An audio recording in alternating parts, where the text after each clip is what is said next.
Hi friends, this video shows how to do IOL Scaffold even in the absence of a rent.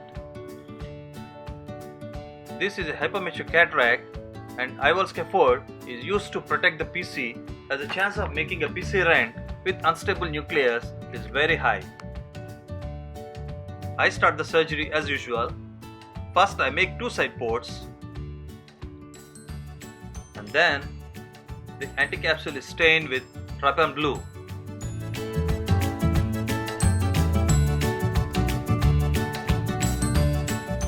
The trypan blue is washed off and then the anterior chamber is reformed with supracoat.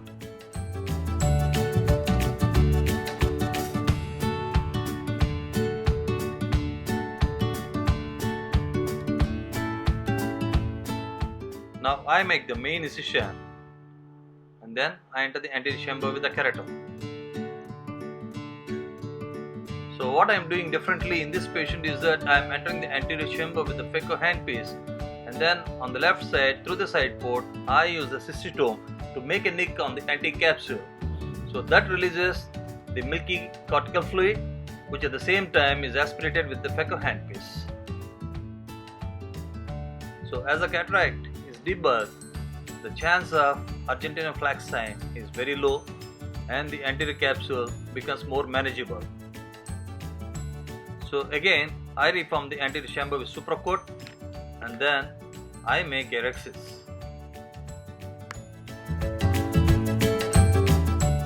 Now I start doing the rhexis. So with the capsule forceps I hold the leading edge and then I propagate the rhexis in a spiral fashion. So in this particular method, the chance of the rhexis margin going to the periphery is very low.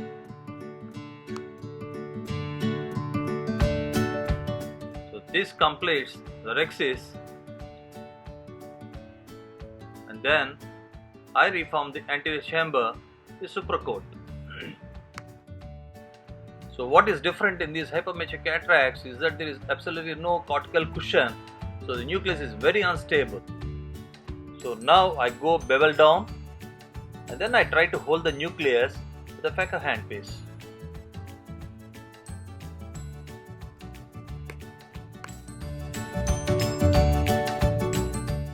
So this is a point when one can accidentally rupture the posterior capsule and drop the nucleus. So after I hold the nucleus with the phaco tip, I pull the nucleus out of the capsular bag and then I push it to the anterior chamber towards the periphery. I use sufficient amount of viscoelastic to coat the endothelium as well as beneath the nucleus also. So what I am doing different here is that I am implanting the lens before emulsification of the nucleus. So this protects the posterior capsule and the surgery becomes more safer. So the foldable lens is injected and the lens is dialed into the bag. So after securing the posterior capsule with a foldable lens, now I start doing emulsification of the nucleus. So because there is no support to the nucleus is very unstable in the anterior chamber, so one should reform the anterior chamber with viscoelastic repeatedly.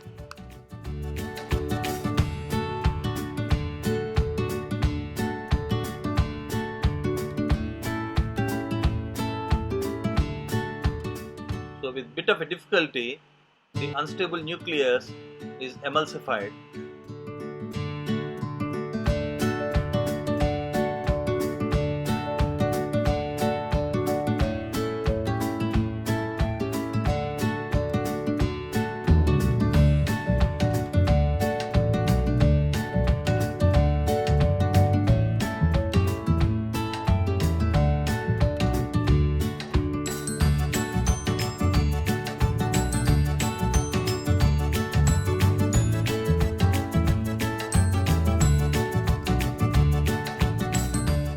This is how the eye look at the end of the surgery after visco wash.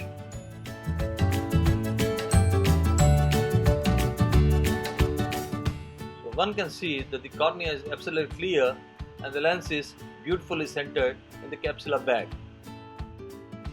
These are the pictures of the patient at 4 days post-op, and the patient did very well. Thank you very much.